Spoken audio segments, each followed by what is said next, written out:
Hello mga idol, no? Ngayon ay titignan natin yung ating pabuga dito na Dan Follow.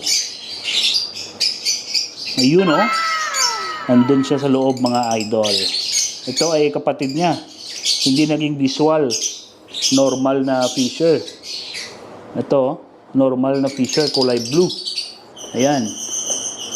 Yan, no? Kulay blue siya. Pero ito ay sure split Dan Follow at saka split opaline kung mag-cock ito mga idol.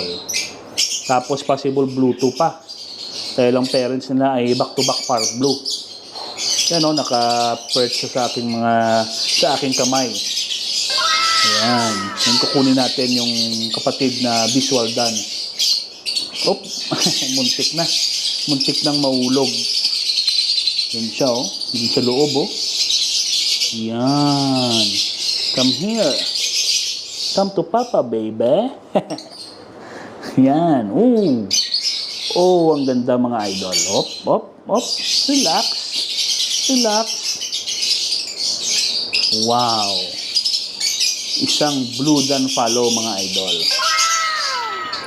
Ano sa tingin nyo? Opaline ba? Opaline ba ito? Yan o. Tignan nyo kung opaline mga idol. Yan. Ang diin ng kulay. Ang diin ng pagka-blue mga idol. Yan o. Wow. Sana ay maging visual opaline ka. At kapag naging opaline ito mga idol, ito ay pwedeng maging cock at pwedeng maging hen. Yan o. Parents nito ay yung cock mga idol na parents ay par blue Dan Follow split opaline. Ang hen naman na parents ay isang par blue opaline split Dan Follow. Back to back par blue. Tapos ito yung anak na Dan Follow ay possible blue to rin mga idol. Yan. You know, tignan nyo yung kanyang pakpak.